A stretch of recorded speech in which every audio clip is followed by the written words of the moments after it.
I'm going to go ahead and start the recording since it's 1 o'clock. And I know at least one person emailed me to say that they'd be on late. And so I'm sure people will just kind of trickle in. But just knowing that you guys are here and we have plenty of questions to discuss, I'm going to go ahead and just kind of jump in if that's okay with you guys.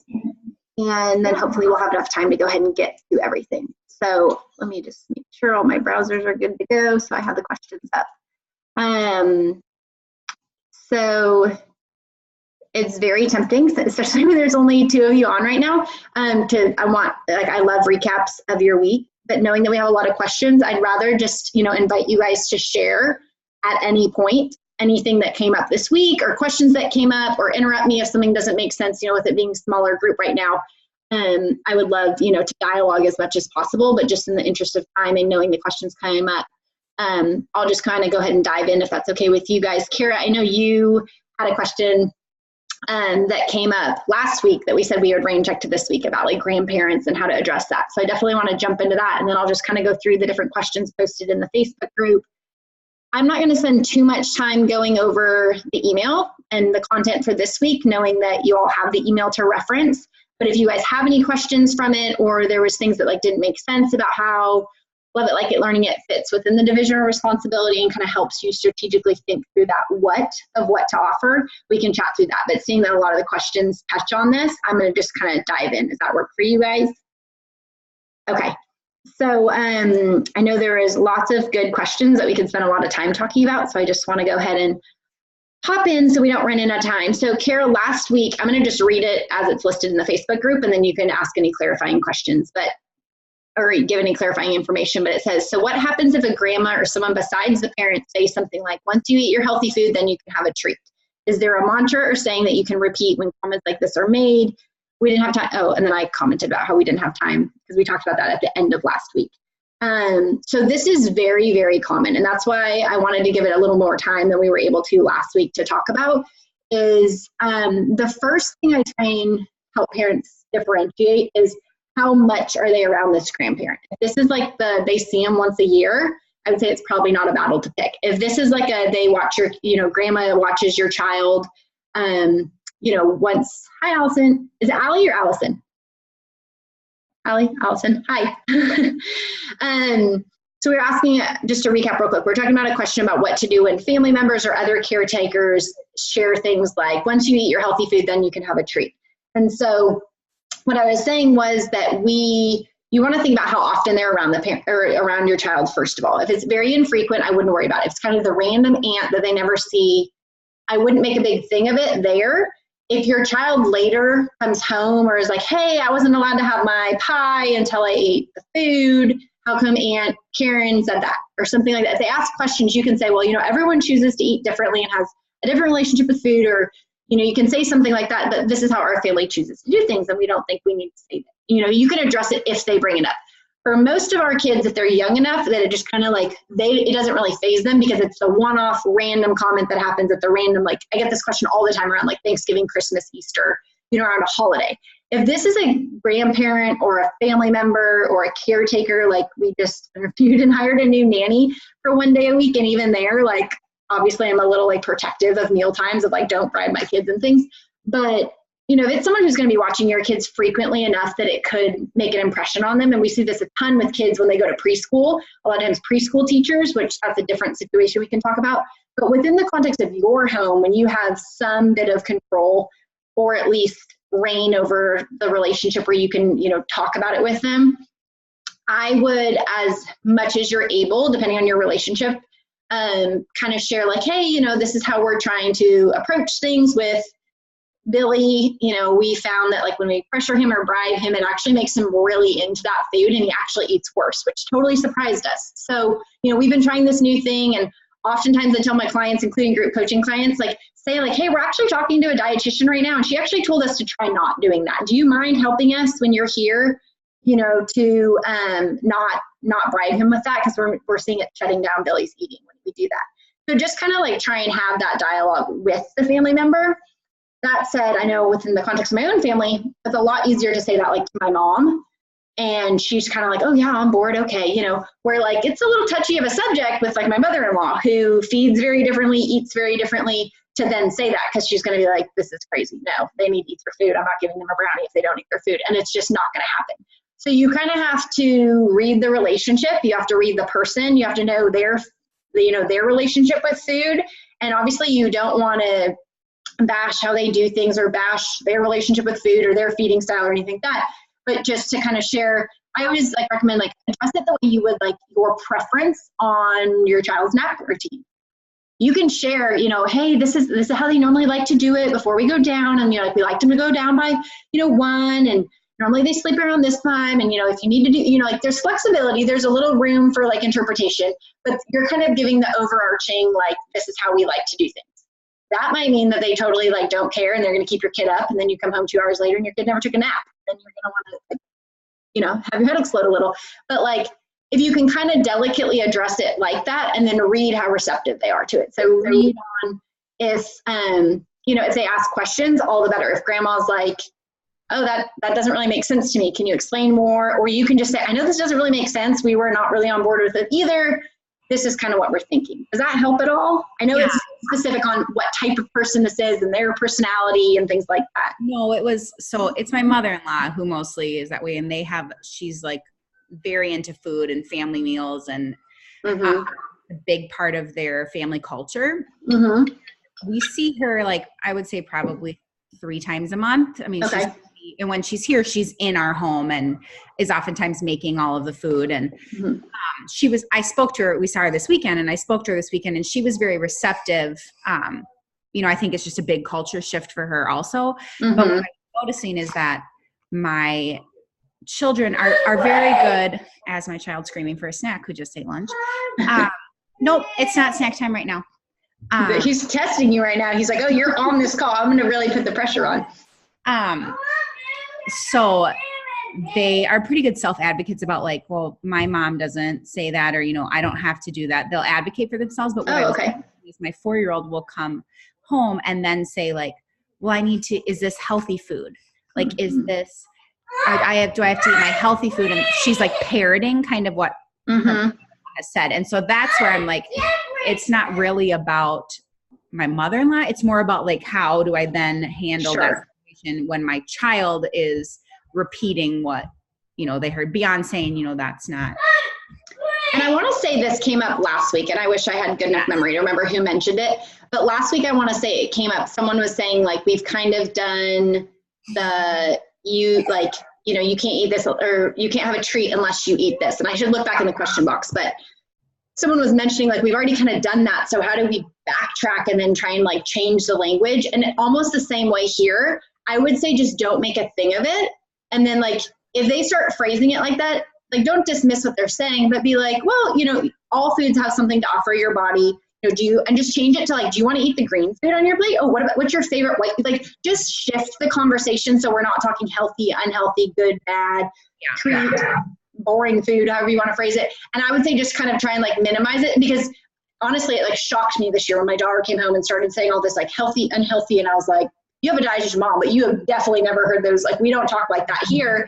And at school, they were very healthy, and I'm glad that they're trying to educate her and things like that. But then all of a sudden it very much became oh, I ate my food, can I? And I'm like, what? Where are you getting this? So I just kind of try and just as much as possible, again, your son just was doing, I think it's just kind of a test to protect what you can protect and control what you can control. And what happens there, when you have the opportunity to talk, I think it's great that you could talk to her. But then when it comes home, if they ask a question about it, or if he says oh, unhealthy, healthy, or can I have my treat and something, just kind of say here at home, we, I'm going to offer you things I think are good, good food to help your bodies grow, and you get to choose what you eat.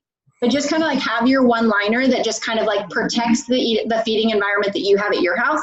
And then anything else that comes in, you can talk to your kid about, but I would say don't make a thing of it, or else they're going to be whoa, this kind of hit a button, you know what I mean? So just kind of try and downplay it as much as possible. Knowing that every situation is different, just to share quickly on something that was a big topic last session of group coaching was one of the clients, her mother-in-law was her whole in-law family was strong Italian. And it was they went to the grandparents' house for Sunday dinner every week. So it wasn't even like it was her house and her cooking and, you know, that kind of thing. But they went there. It was this big family thing. And like her son wouldn't eat. And it became this huge tense thing. And the grandpa like forced him to eat. And it was like this big traumatic kind of like, oh gosh, what do I do? We're at their house, blah, blah. And so just to share that, knowing that there's like such a spectrum that this can fall within, I share that extreme because in that situation, for anyone either on the call or listening, I would encourage like not at the table, like at the table, just, you know, try and kind of like minimize the tension as much as possible, but then as quickly as possible, and not necessarily like at the table, but like before it becomes like a, hey, this happens every week kind of thing, like as quickly as into, you know, what am I trying to say? Like basically if you see it happen 1 week, try and talk about it as quickly as possible. If you know you're going to start doing this every week and this could become a thing, just try and away from the child, like away from the mealtime, talk to that grandparent, in this case, like the in-laws who have this thing, and just kind of be like, hey, I noticed this is happening and like I haven't seen him eating better. And again, just kind of default to this, blame me, or, you know, say something else, but be like, I was just kind of wondering, like, you know, we so appreciate you guys making this nice meal, but I also know that like if we force him to eat, he's just going to like shut down. And depending on how receptive they are, you can talk about like, hey, when he feels anxious around food, his appetite goes like totally plummet. So that's not really, you know, we're not seeing that really working for us at home. So we're trying this, like, is there something, what we found in that situation that was the most helpful was like to ask, is there something that would make you feel comfortable about like how much he eats? Because for him and his culture, it was like, this is a family meal, you are going to eat. So it's kind of talking about like, what would make you feel like is enough? Because I think you're trying to push him beyond what he's even capable of. And so kind of like digging a little deeper to be like, can we find some common ground of what's probably realistic for him? And like, hey, you're pushing him to eat spaghetti and meatballs. Like he won't even touch a noodle. So to ask him to clear his plate is like traumatizing.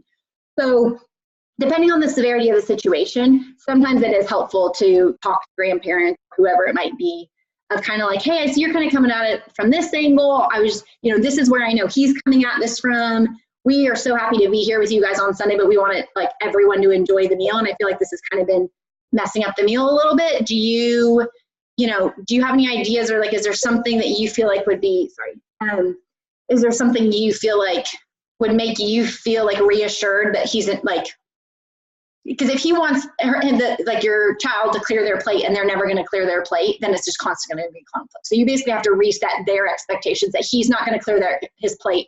So what's a happy medium with what you're doing? So I share that example just because that's kind of like a stretch on the other end of the spectrum, but if it applies to anyone, I thought it might help.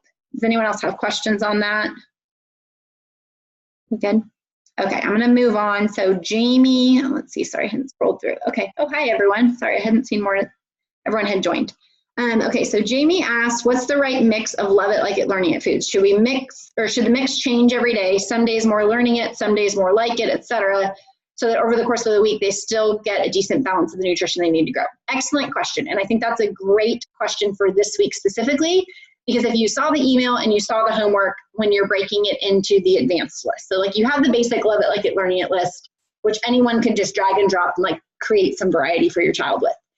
But as the parent, where you're feeding them every meal every day, ideally we do want to touch on different food groups. And so without pulling up like too many browsers, since I want to keep all the questions up, if I were to look at all your guys love it, like it, learning it lists initially, and then if you guys have been able to do the homework where you break it into food group, you're going to just take a kind of general assumption of what the group is. Most of our kids will eat white or beige foods. Most of our kids will not eat the vegetable category. So just breaking it down as simple as that, I would say kind of think through the course of a day and the course of a week. So if you know your kid has already had like a ton of carbs for the day and you're going into dinner, I would pick a different food group that's not, you know, like in the weekly emails each week, I give you some variety in terms of like, if you already know your kid loves this, you could pick this, or if your kid has no love it food at the meal, maybe you pick the fruit, or like you can switch out that way. But I would say kind of mentally think through, and don't overcomplicate this and like every day be like, that's why I never mention like numbers or calculations, or is your kid getting enough XYZ?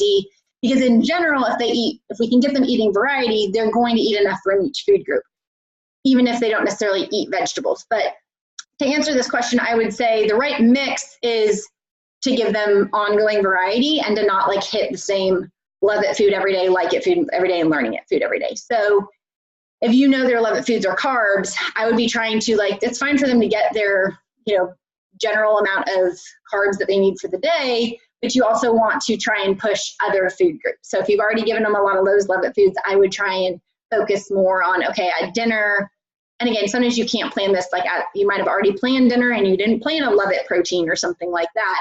But if you can, again, over the course of a week, kind of think of like, okay, I should probably, like, they haven't really eaten much meat this week, or, you know, I've just really been front loading all the carbs at dinner or Love It carbs. Well, maybe I try and like do a Love It vegetable or a Love It fruit at dinner, and I make the carb at dinner something that they're not as familiar with. Or that's a perfect opportunity to like food chain, where like, if you know they want like white rice, give them brown rice. If you know that they like brown rice, give them quinoa. Like, try and switch it up. So, you know, like they don't really need the nutrients that come from that carb, but exposing them to something a little bit different can keep giving them that variety, which will keep giving them more balance of nutrition. Does that help? I know a lot of people probably have that question, especially as you guys do the advanced list. I have a quick question on that. So my daughter would probably live on fruit, let her. And so that's usually like her Love It food in the meal. And in the past, in order to encourage her to eat like, you know, the sweet potatoes with chicken first, or, you know, to make sure that she eats something other than fruit, we would sort of hold it back and kind of force out her meal almost. Sure.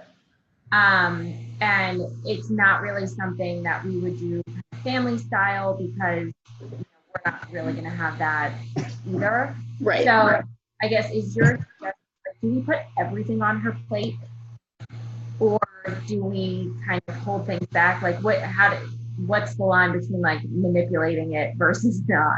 Right. No, that's an excellent question. So in that case, again, when you look over the course of the day or over the course of the week, if you know she's already had 5 servings of fruit throughout the day and it comes dinner, I would say either don't offer fruit, or like cut up a mango and put it on the table and make it clear, like, hey, this is mango for everyone. We're just having, like, this is the only mango we have right now. We're not having like an entire watermelon cut up. Like, this is just a little bit of fruit to give us a little bit of something sweet.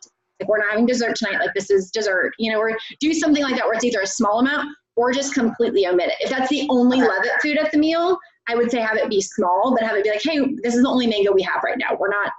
This is not, so she kind of knows, like, you can have the mango, but one, it's not really going to be enough to fill her up. So she's going to feel inclined to be like, okay, well, I either go hungry or I can eat some other foods.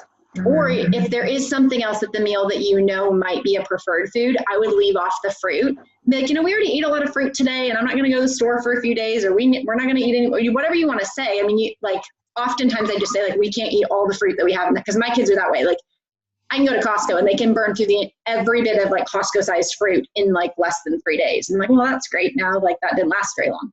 So I normally just help them see, like, hey, I bought this for the next several days. We're not going to plow through it all right now. And I always just end it with like, you're welcome to enjoy what we have, but after that, if you're still hungry, you need to eat from the other options. Yeah. And then but with the other thing I would say in that case is, again, like, the more variety, we always think of being a new food. But if you know those Love It foods are like hard Love It foods, I would say try and get as much variety with them as you can. So taking an apple, for example, like just something simple, cut it different ways, make it look different every time you offer it. So it's not like she only likes it peeled and sliced in the same way, in the same type of apple. Buy a different type of apple. Cut it differently. Offer it one day as a snack with dip, with peanut butter as a dip. Offer it another day with snack, and that might be a Love It food. It might be a Learning It food. But again, you're pairing it. It might be like you cut it in like donuts, and then you give her yogurt and a knife that she can smear on it, make an apple donut. But like, if you know, and I'm just using this as a come to mind example of apples, but like when because fruit is a common Love It food, and honestly, I always want to remind parents that, like, while everyone's like obviously pro veggies are wonderful, and we want our kids to learn to like vegetables rather than like have this like, they're awful and I'm forced to eat them and I'm going to hate them kind of thing, because vegetables are wonderful, and in life we want them to be veggie lovers. That said, as children, it's very common for kids to not like veggies, and they can get a lot of the nutrients they need from vegetables from fruit. So like in our house, my kids normally have twice the amount of fruit that they need in a day, because they're not, I mean, less now, but like, especially way back when like my oldest Love It list was mainly like fruit and carbs.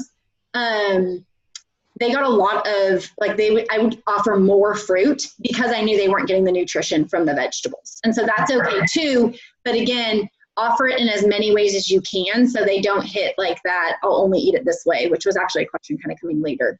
And then that said, hello.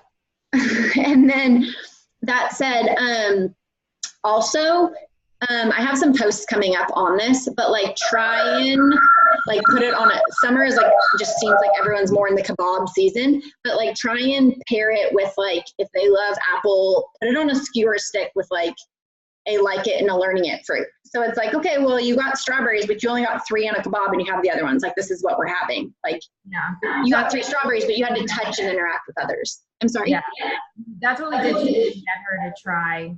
I think because like everything is so seasonal, like for example, she had watermelon since last summer, you know, it's like new again for her, since she's only 2. And that's what we tried to do to get her to try mango. And she was like, what's this? And then she put it in her mouth and spit it out. But we were like, good job for trying something new. Right. And just always thinks like, if you put too much of it on her plate, then she won't eat anything else.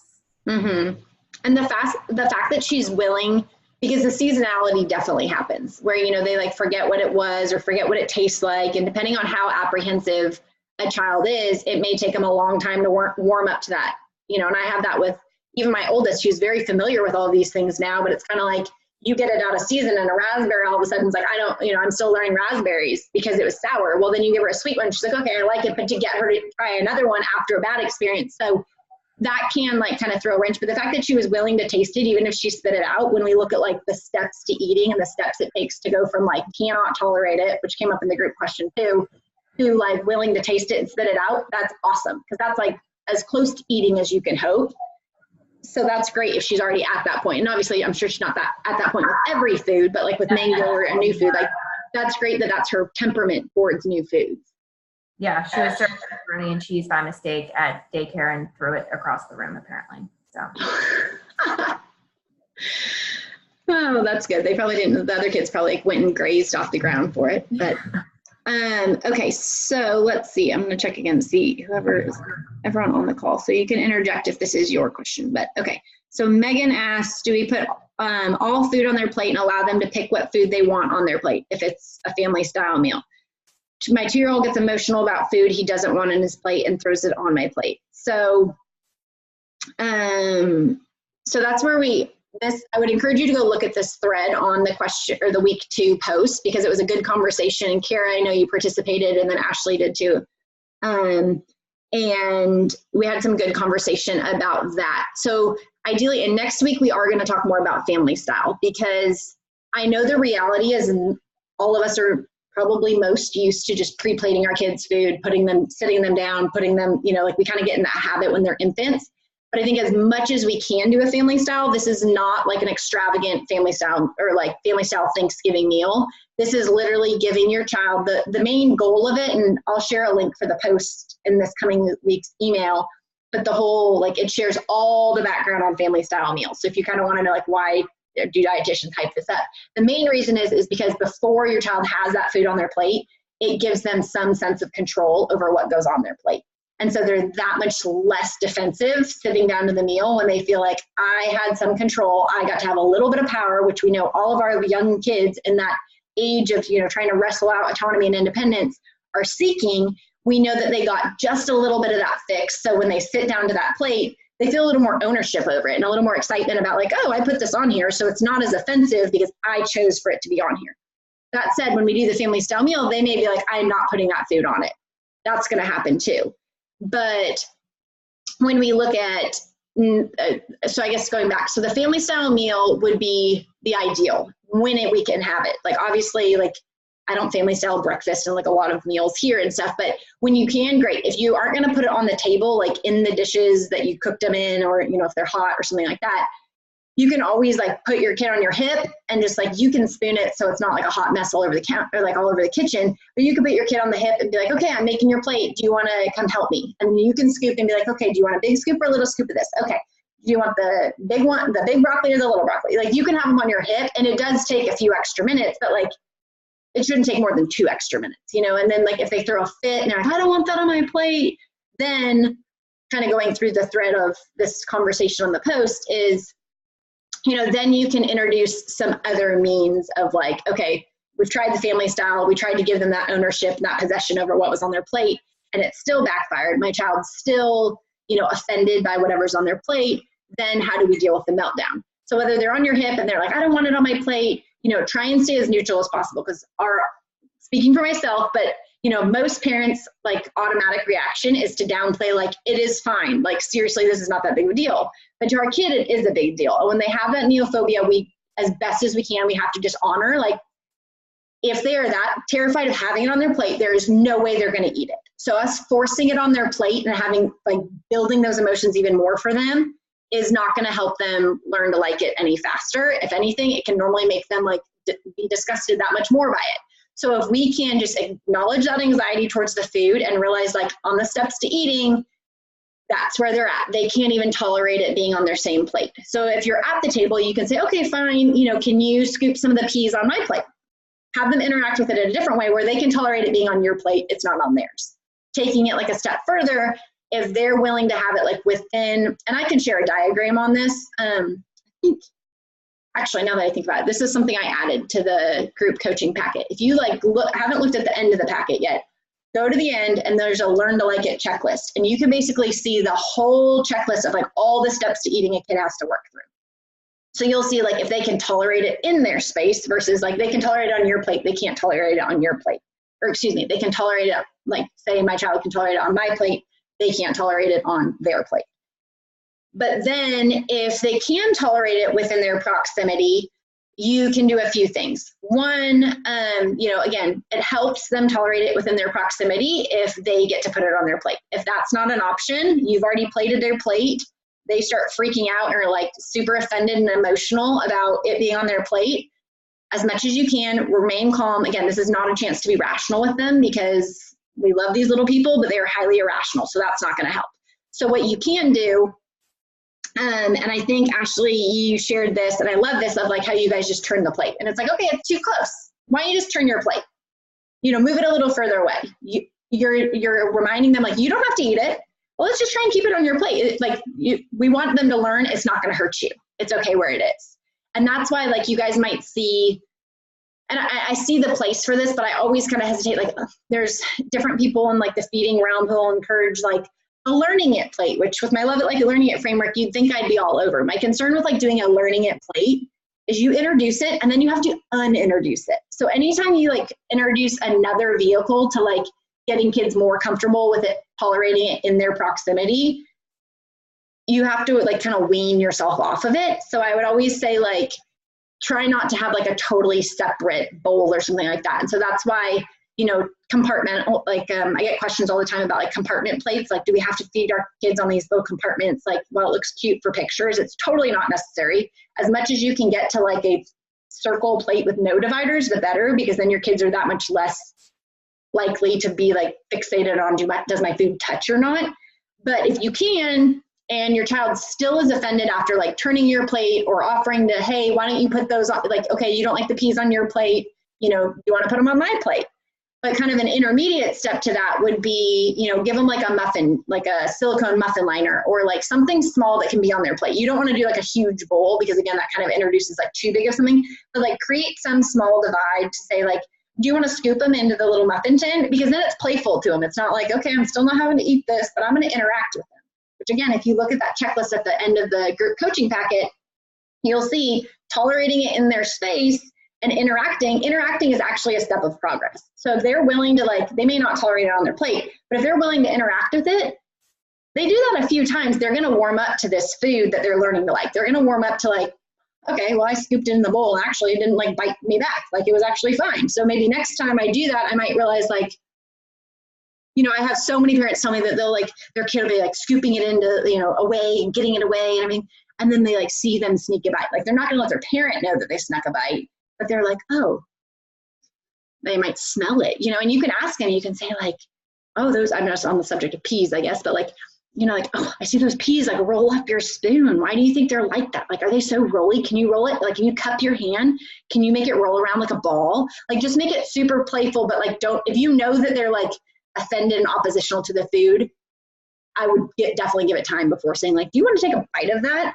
But if you can get them to interact with it and then be like, what does it smell like? Do you think they stink? Or do you think they smell good? Or like, is it salty or sweet? So that's always what I go with, because kids are always like, actually, if it's sweet, maybe I'll want to eat it, and they'll lick it or something. So you can get them to interact with these foods. But I would say, to go back to like the initial question with like, if they get emotional, try and think through like, how can you, on that hierarchy of, yes, we want them to eat it, but we have to take it steps back to get them less emotional. Try and take it one step back. If they're super emotional about eating it, make sure they know they don't have to eat it. Maybe they can taste it. If they're super emotional about like having it on their plate, give them the one step back of like, okay, on their plate is just a little too much. Can we take it one step back and have it divided? Can we take it another, like they're still not okay with that, okay? Or, like turn the plate, then down a divider, then take it off their plate, put it on my plate. Like try and just step it back one at a time, because we don't want to like fully go like totally down the spectrum, because then we have that many more steps to get forward, when maybe they just needed a little consideration, a little compassion for like, that's just a little too much for where I'm at now. But then next time, try and do it again. Say like, hey, can I put these on your plate, and ask them permission before you put it there. If they say no, be like, oh, would you rather have it in like a little bowl like we did last time? And if they say yes, you're building that trust, but you're still giving them a little bit of control over like, you don't have to eat it. Just learn it on your plate in whatever way they're learning it. Does that make sense? Does that help? Okay, so I'm trying to peek through all the faces and stuff. So moving on, we have 3 other questions so far. So I want to try and buzz through these and leave some other time for questions if you guys have them still. So Sarah asked, what do I do if a child gets a bad bite of something like gristle and meat, or burns out on an item, then refuses to eat it again? How do I deal with texture? So I think these are separate questions, but I'm going to read all of them and then we'll kind of go through them. How do I deal with texture issues? My son doesn't eat most fruits or veggies, and texture seems to be the issue. What if they only like one item of a meal, like the meat, and won't eat the starch or vegetables? Do I prepare more of that one love it item so I know they're getting enough? My problem is all 3 kids love it different foods, and so I'm doing mental gymnastics trying to ensure there's enough love it's for them to be full. Totally get that. And again, I'm going to open the Facebook group in a separate browser other than the questions to look. Sarah, was it you who posted the 3 different love it, like it, learning it lists with like the color coding? Was that you? Sorry, I think it's on mute. No, it wasn't me. Okay. It was me. It was, Sarah, you did those 3 different ones? Okay. Yes. Okay, so yes, and even when I saw that, I was like, oh, bless your heart, like total mental gymnastics. Because in most families, there's like having 3 kids myself, there's like a pickiest, pickier, and maybe semi-picky, like you kind of have the range. That said, this framework can work really well for creating like one meal for the whole family without you being like, oh, go through the love, like learning a checklist for each kid. I need a spreadsheet in my brain, which most of us moms like don't have functioning enough brains, I feel like, at meal times to do that. So I'm going to go to the top question and then we'll kind of work our way through, but just interrupt me if questions come up. So what do I do if my child gets a bad bite? Just like the way that you would, don't, like, you're not forcing them to eat. So I would just encourage, like, if they get a bad bite, are you meaning, because then it kind of makes them like, oh, now I don't want meat because I just had gristle and now I don't think I like it anymore? That's exactly what happens. He's had stuff that he would eat, and then he had one bite, and now he's like, I don't like it, and he won't even try it anymore because it's kind of turned him off to it. So in that, I would, especially as quickly as you can, if he's still open to it at that meal, acknowledge like, ooh, yeah, I wouldn't want to eat that either. Like, make them realize like, yeah, that's inedible. That's not what I would want to eat either. And then be like, oh my gosh, I have the best bite of steak or whatever. Be like, I have the best bite. I don't know if I want, like, make it playful. Be like, this is the best bite. I really want it. I don't know if I want to give it to you because I don't want you chewing it and spitting it out, because like, this is a good bite. And like my husband and I do with my kids all the time, like, this is the dream bite. Okay. Like, this is our dream bite. If you don't want it, you don't have to have it, but this is like the best bite, and give them a good one. Cause you want them to then be like, okay, that was a bad bite. This is a good bite. I'm back on it. If they're like, no, I'm not touching it, be like, okay, well, I'm sorry that happened, because that is a bummer when you love this food and then you get a bad bite and it's like, oh, maybe so acknowledge like, yeah, that happens and turns off. But next time you have it, if it comes up again, just be like, hey, do you want me to check your piece for gristle? Or, hey, like, my girls love chicken drumsticks.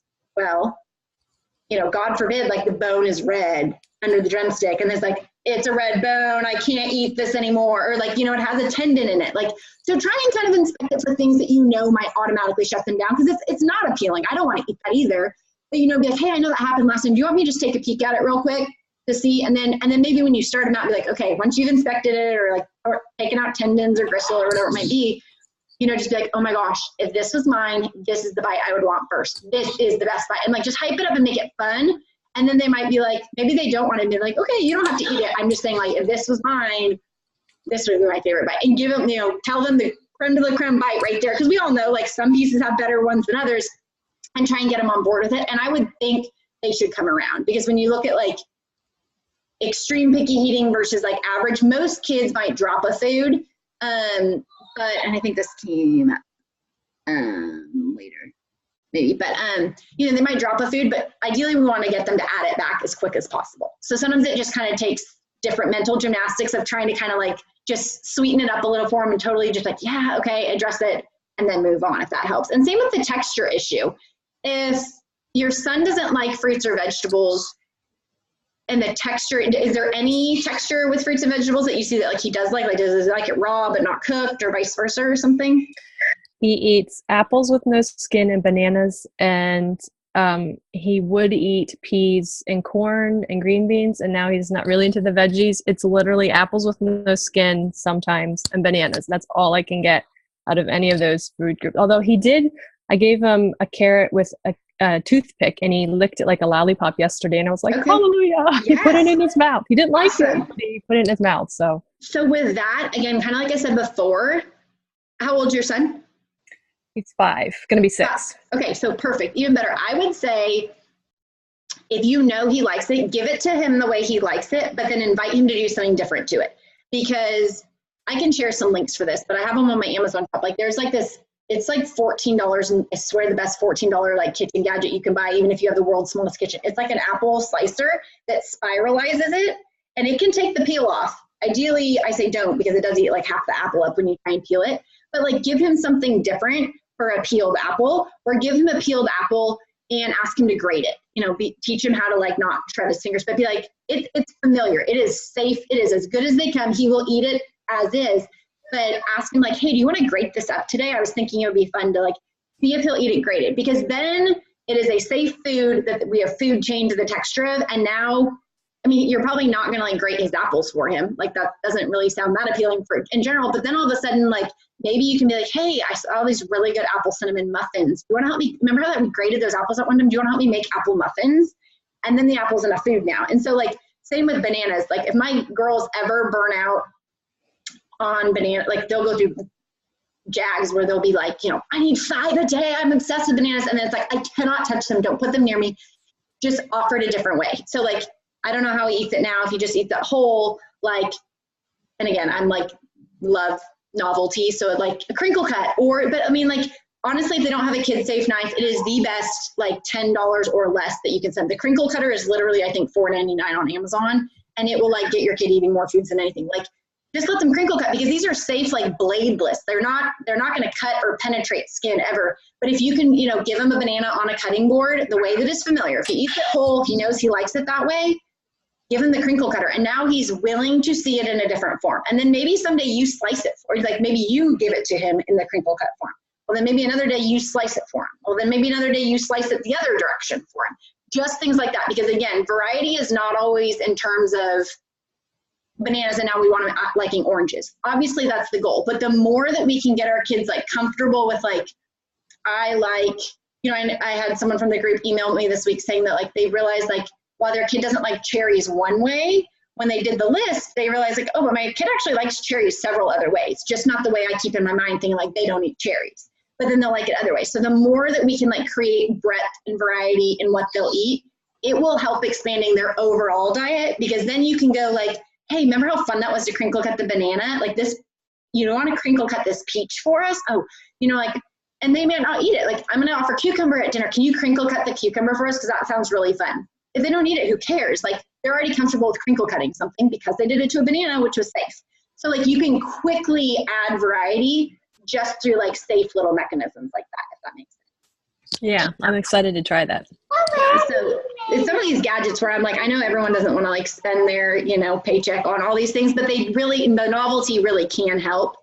And then in terms of the last question that you had with only one item at the meal. So I would say offer a normal amount, or like prepare a normal amount of the meal. Like if you know one kid is only going to eat, I'll just use drumsticks because I've seen that before. Like we'll only eat chicken drumsticks. Maybe you make some chicken thighs, some chicken drumsticks because you know they're going to want to eat 3. And if you make 5 and they eat 3 and there's 5 of you, like that doesn't work out. So maybe make something like that and then you have leftovers and stuff like that. But otherwise, I would never encourage you to be like, oh, okay, now I need to get up in the middle of the meal and make more chicken. That's when, like the example before, that's when I would say, you could say like, sorry, that's all the chicken we have tonight. Like if you're still hungry, you're welcome to eat from the other foods, but otherwise we're not going to eat again until breakfast tomorrow. And just play it down, because that's where they realize like, you're the mom, you did the best you could making a great meal for the family within your food budget, within the food you have at the house, within the time that you have. You're not going to shorter, because getting up and making more is often still short order cooking, because it's telling them like, you can eat as much of this as you want without adapting to realize, like, just like in real life, they're going to go to people's houses and there's not going to be more of something. And they're going to have to realize, do I want to be hungry or do I want to branch out and try something different because I am still hungry? True. So I often remind parents of that, because we kind of have that mom guilt of like, but then they're going to be hungry. And then that feels like that's on me, which again, remember, like within the division of responsibility, it's on them if, whether, and how much they eat. And so if they decide whether or not to eat the other foods and how much, sometimes it's not like we give them, if I give my daughter a Cheeto bag, she will put it down, so it's not like we need to just always give them endless free for all. Does that help a little bit with the mental gymnastics in terms of like planning the meal, like making the amount appropriate? Yeah. I mean, there's a lot of steps of they think they can get up and then eat later, or so it's been helpful. There's a lot of things that I have to also rein in that once they come together, well, with 3 kids too, you can always it's a great chance to teach that consideration of others. Like just last night at dinner, every time I serve these Brazzi bites, which is not often, but these little cheesy Brazilian rolls, my daughter wants them all to herself. I've liberalized how many we have. She still wants them all. And I say, hey, we all get the same amount. If someone wants to give you theirs, that's fine. You had your amount. So like, if you're still hungry, you eat the other foods. But like, this is consideration for other people. There are other people in our family. Because again, we're teaching it within the safety of our house, but this is a life skill that they need to know. We don't want to have the person who like eats the last of everything whenever they go to someone else's house. Yeah. So in the interest of time, I'm going to kind of buzz through. No problem, Megan. I will make sure I send the recording out. She was just saying, sorry, she's jumping on and off. So Sahel, when I put a learning it food on my son's plate, he asks me, Mommy, which I just think is darling, Mommy, why have you put X on my plate? I usually say, I thought you might want to try it. Then quite often he says, that's a very bad thing to do, and asks me to take it off his plate. I just don't know what I should reply with when he asks this. So again, Sahel, if you haven't read the conversation above, you were on the call. So hopefully that conversation we talked about earlier with and to go to what you're saying, you're asking for the script, but go back to what we were just talking about either in the recording or in the conversation on the week 2 post. But if he says, why have you put that on my plate? I would just say, it's mommy's job to make sure you get to learn lots of different foods.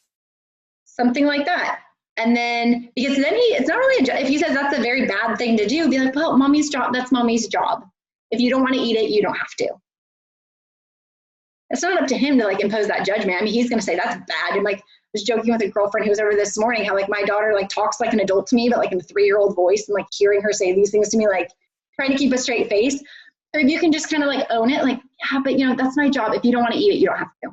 And then he's like, well, I can't stand this. Then go through what we were talking about of like, okay, well, can you turn your plate around? Okay, do you want to put that on my plate? Or, oh, can I bring you a little muffin, silicone muffin bowl, that you'd like to scoop it into? Give him something else if he becomes like emotional about it. But he might just kind of want to see like, can I get you to back down? Can I get you to like take me as the food authority on what makes it on my plate or not? So if you can just like stay as even keel about it as possible, chances are he's not going to tell you like every day for the next several weeks. That's a bad thing to do. He's going to realize like, oh, missed that one. Like she's not falling for my tricks. I'm going to jump to your next question and then I'll go back to Ashley's. You had another question. The last few days, my son started saying that he wants to leave the table and go and play after 5 to 10 minutes. I've been telling him that it's dinner time, for example, and I'd like him to sit with us, but he doesn't have to eat. A few minutes later, I'll ask him if he wants something or wants to eat something. He'll say yes and eat it. But that moment of convincing him to stay at the table can be difficult. What should I do? Should I just let him go when he says he wants to go? Also, quite often, he doesn't want to come back to the table at all when he's busy playing. Sometimes I have to kind of force him by saying I'd take his toys off the table, for example, just to come to the table. What should I do here? So I can share a post. I'm trying to think if we talked about this yet, but or in a thread maybe. But so remind me how old. Sorry, I can't remember everyone's ages. What age is your son? Sorry, if I still can't. I know this happened. Oh, I think that you can just number it if that's easier. 4, 3. Okay. So in general, I encourage 2 to 5 minutes per year of age.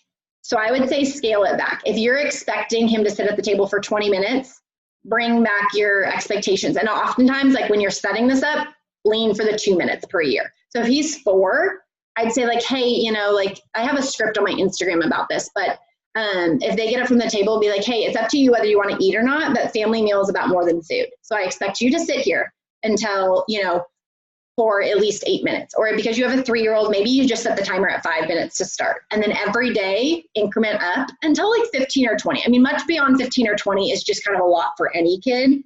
But I would say like until they, in theory, could sit for a family meal. Try and just work them up. And maybe they're struggling with it and you just stay at 5 minutes for a few days until they really are just like able to deal with it. And then once they're able to deal with it, you know, make a big celebration out of it. Give them a fancy cup to drink out of and be like, woo, we're celebrating. You guys have done so awesome at the table this week. We are upping it to 6 minutes. Like, you are big boys. Like, this is awesome.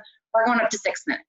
And then try and do it that way. But other than that, if they try and get up to the table before that, reinforce, like, no, you are like, because you can, you know, have consequences and say you're going to take things away. And you can say, like, your food's going to be gone. The reason I don't like that, though, is because often if we say, like, if you get up from the table, I'm going to take your food away. Well, if they come back to the table while you're still eating there, are you really going to be like, oh, now you're back and I'm going to take away your food? Like, I feel like from experience and from working with other families, that normally doesn't work as well. I would really try and drill in, because then they see like concrete, the timer went off. I know I have permission to get up now. And you can say at that point, if you're done eating, you are welcome to be excused, but just know when your bottom leaves your seat, your meal is over. And at that point, then I would take away the food. But I wouldn't use that as like threat bait, because I think it doesn't create a more positive meal environment. Normally it creates a lot more like conflict and chaos and like, oh my gosh, now did we even make progress? I feel like you still won. So I would say try and work back and have, you know, let your children do it together, work as a team, and like encourage one another and like set an example for one another, you know, because they're going to have days that one of them does better at it than the other. But I would say do that until you can help them do that. But I can share a post. I'll try and remember to write a reply to your comment, and in the reply, I'll put a link to a blog post I have on like 7 ways to help your kids stay seated. And that can kind of help. But in general, I would say try and go with that, if that helps. And then going back, the last question that's in the group is, Ashley, you mentioned, as we start to see where our kids' nutritional gaps may be and start working to fill those gaps with real food, do you recommend that we supplement in the short term or even the long term with the daily multivitamin? I feel like I've heard mixed things from nutritionists and pediatricians about daily vitamins and kiddos. Yes. So I just saw something come in on the chat. Oh, okay. Kara, not sure. Did you have, sorry, while we're on that topic, before I get into Ashley's multivitamin question, did you want to share something, Kara? Yeah, sorry, I'm not typing fast enough. No, thank you. You had mentioned, so I really like the idea of the timer, because our kids are just like getting up immediately pretty much. And we use the timer for a lot of things. So that would be great. But my question is, once they get up, then do I like remove their plate from the table? Or, because we're kind of in the habit of like, they get up and then sometimes they'll come back and like munch on something, or they'll come back and sit at the table if we're still here. And so I'm just trying to figure out like where, obviously. I think ideally, if they sat there for the timed amount, I would not have there be a punishment after that, as in like, I took away your plate. If they can't sit for the main amount, then I would say like, I would just keep working on that. but then just keep building it up, because ideally you're working up to whatever that amount of time that you're all as a family sitting at the table for. So I would just try and use more positive reinforcement of, okay, you sat at the table, you're welcome to get up when you're ready. But then let them know, like, I mean, they're missing out on time. So like, you're not going to draw out the meal because they got up for 10 minutes. Yeah. You know, make sure they recognize that, like, when we're done with dinner, we're like, this plate is not sitting here for the next 30 minutes because you got up for 30 minutes. Like, if dinner is done, the plates are being cleared. We're not going to stay here. So work on that with them to make them see that, like, you know, they're free to get up, and then just keep incrementally doing that. So ideally they can sit for the whole 10, 20 minutes, however long the family meal is, without needing to get up. But I wouldn't necessarily introduce like the, you know, we're still sitting here. I'm, again, going back to like we're still sitting here. I'm going to remove your plate, but I'm still sitting here. Like, I would let them do that, because again, like, I think of like with it being summer and barbecues and things like that, our kids are going to want to get up and play, and chances are as adults, we're still going to be sitting there. We're going to give them another opportunity to eat, but we're also not going to be like, oh, we're going to sit out here until 9 o'clock at night so you can finish. If that makes sense. So to go to that last question that Ashley shared about multivitamins. So in short, again, this is a very generic blanket statement. I don't generally recommend multivitamins across the board. The exception for that is I do think every child benefits from vitamin D. So if you don't give your kid a vitamin D drop, you can just put a drop on their tongue. That I think is a worthwhile supplementation for all kids, just because of what we keep seeing with like the benefit of having vitamin D, and most everyone, even adults, I think it's good for, taking across the board vitamin D supplementation. And on this note, I have a formulary that I use that's like good, credible sourcing for all these vitamins and stuff. So I can, if you guys want this, I can share a link there, and I can set up profiles for you guys where you can order whatever you want. And I'm happy to give you the discount that I get because it's wholesale and things like that. But I can set that up if you guys want. But you can get things like vitamin D drops, things like that. So vitamin D is the only one I would say blanket. Next, my main thing with like a multivitamin is there is an argument, which I think is a legitimate argument, for really expensive pee. A lot of the multivitamins are just giving our kids extra vitamins that they're going to pee out. They're water-soluble vitamins, so if they get more than they need, they just pee. I'm not ever encouraging clients to have like expensive pee. So if it's not a vitamin that your child needs, I don't think a multivitamin is necessary. And the reason I say that is because if you look at the nutrition facts label on a multivitamin, most of the vitamins and minerals that it's going to give your kids are the ones that chances are your kid is already getting enough of. And the reason I say that is because multivitamins tend to not have calcium and tend to not have iron, or they have very little amounts of calcium, because calcium is like a big mineral that's why it takes several multivitamins to like get enough calcium in it. And iron, they a lot of times won't put it in because, like, I know Smarty Pants is like a very kid friendly, it's a good brand, but like they taste like candy, and if you OD on iron, it actually can like create a toxicity. So a lot of brands won't put iron in from the toxicity standpoint, but also from the standpoint of the like ability to absorb and things like that. So you look at like most of the nutrients that I'd be looking at is vitamin D, I think is a good one across the board. Omegas, calcium, iron, some of those like nutrients that kids are most often not getting enough of aren't going to be in a multivitamin. So even though our kids don't eat fruits and vegetables, again, if your kid doesn't eat vegetables but eats fruit, chances are they're getting enough of those like vitamins and minerals that they in theory could pee out. If they're not getting enough iron or calcium or omegas, I would look for a supplement that's more specific to give them those, kind of like the vitamin D. It's a specific vitamin D. You can get vitamin D in a multivitamin, and sometimes it's more cost effective to do that because you get all the other stuff with it. But if you know your child, has been diagnosed with iron deficiency anemia or something like that, you're going to want to look for one that has iron, which most multivitamins are not going to have. If you know your child doesn't get enough calcium, I would be looking for like a calcium and vitamin D supplement. If you know your child doesn't have enough omegas, I would be focusing on like giving them an omega drop or something like that. And then on top of that, I do recommend often probiotics or like an elderberry syrup or something like that. Like that's something that my kids take as their daily part of their regimen, just to like help support a healthy immune system. So that's not so much for like their nutritional benefit, but if you're going to spend money on a supplement, I see a lot more benefit doing those as supplements rather than like just a generic Flintstone, Smarty Pants, generic vitamin, if that makes sense. I know we could probably talk a lot on vitamins, but does that help for anyone? Ashley, do you think that kind of answers your question? Thank you. That's helpful. Okay, good. So if you guys have specific questions, we can talk in the group about that. Like if you want to know about maybe a vitamin you are giving or something, again, this is why like when I work one-on-one with people and stuff, like I can do an assessment of a diet more specifically to see like, are there really nutritional gaps? In general though, like I said at the beginning of the call, the reason I don't normally suggest, calculating and being like hyper paranoid about like, well, I ate 4 bites of chicken today and like, because honestly, I think all of us, it just makes parents more paranoid rather than more proactive about like the big picture. And so if we look at the big picture of what they eat over the course of a day, a week, a month, are they getting enough overall from all those different food groups that we looked at in this week's homework?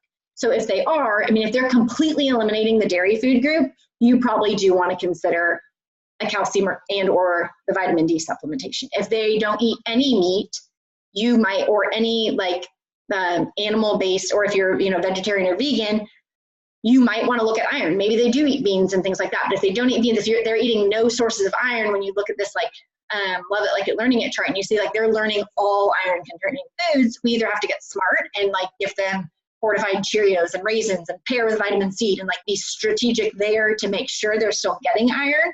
Like I worked with a mom recently and she was getting her son iron tested and we just had to intervene with diet and he was able to bring his numbers up without having to do anything, just by like addressing how to like be smart with what snacks he was getting and filling the nutritional gaps with the snacks and things like that.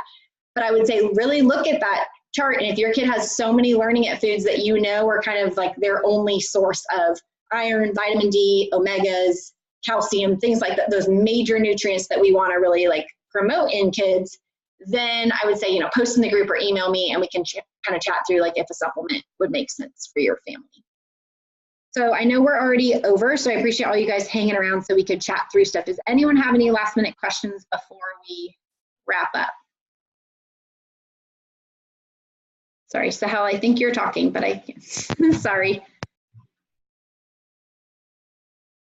Maybe there, it looks like, okay. I see you, I think I can hear you. Yep, we're good. Okay.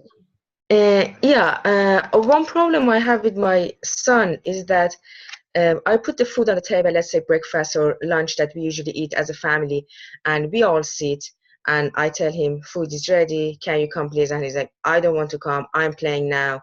And so then it's going to be a battle sometimes. What should I do? Yeah, so great question. So I know in kind of this parallels a little bit the conversation we were before about saying, or about how to get your child to stay seated at the meal. I will post a link. I'm sorry? How to actually convince him to just come? Well, and that's what I was going to say. In the post about 7 ways to keep them seated, it kind of helps like get them into the meal. So it kind of helps like with that. But I would say with that, like, again, any way that you can like set a pattern or a routine, because just like any boundary, some days our kids will put their shoes and socks on, no problem. Some days it literally takes 20 minutes. So the more routine you can make it, and again, maybe it's a timer. Maybe when you say like, when I let you know it's almost, breakfast time, I'm going to set the 3-minute timer. Of course, it's a pain to set a 3-minute timer every time you do this. You don't want to do that. But if you can kind of get in the habit and just, if you can break the behavior so they stop resisting as much and can get them just like in the habit of listening to do it, you've kind of come over that hump. So I would say like, you can say, okay, I'm giving you my 3-minute warning. Breakfast is going to be ready in 3 minutes. I need you guys here. And then normally what I see is like kids are going to push us. So if you can come back and say, I see you're struggling to come to the table. I'm going to come help you. Okay, you can hop to the table or I can carry you to the table, but it's time to go to the table. So just, again, just like any food war, try not to get in a power struggle with them about it, but try and like help them be like, I heard, you heard the timer go off. Or one of the things that I know many kids are the most receptive to, since we all have iPhones typically semi-around, is say, hey, who's going to come turn off the timer for me? Well, then they're going to come because they're going to push a button on your phone. They're absolutely going to run to the table and have it be on the table. And whoever gets there first, granted from experience, it might create then a war like, so-and-so did it, blah, blah, blah. Like, now I'm melting down because I didn't get to turn off the timer. But you can always like do even and odd days. Like, okay, it's even day. You get to turn off the timer today. Come turn the timer off or something like that. That is creating another habit, which I said, like, ideally you don't do, of like, now we have a timer to deal with. But you can also, in the post, it'll share like things like getting them engaged. So, hey, it's a 3-minute timer. I need everyone to get the cup that they want to drink out of. So engage them in it so like they know there's an invitation to come. Hey, who's going to set the table, or who's going to, engage them in the meal. I need you to bring over the fruit for breakfast. Ask them to do something before you want them sitting at the table, because then if you have to ask twice, you can, give them that chance of like, oh, I need you to get your cup, or you're not going to have any water, or you assign whose day it is, things like that. So I would say try and, as much as you can, like eliminate the power struggle, because again, if that's the tone that we go into a meal with, it does make it harder once we're sitting at the table, because then we're already irritated with them. They're already crying because we just yelled at them to get to the table and things like that. So if we can harmonize things as much as possible before we get to the table, make them feel like they're participating, make them feel like, hey, my mom's proud of me because I made it to my seat on time, then they go into a meal feeling a little bit more like empowered to begin with. Does that help? Yeah, that's perfect. Thank you so much. Okay, well, I will post the link for that. So you guys look in the group or in the week 2 questions. I'll post it for 7 ways to keep your kids seated. And then I'll post another question box today for any questions that come up over the next week. But thank you guys all for joining in today. I hope it was helpful. Okay, no other questions, then we'll sign off and I'll send out the recording. It'll go out tomorrow morning. So, Kara, do you have any last minute question? You're good? Okay, all right. I'll see you guys later. Have a good week.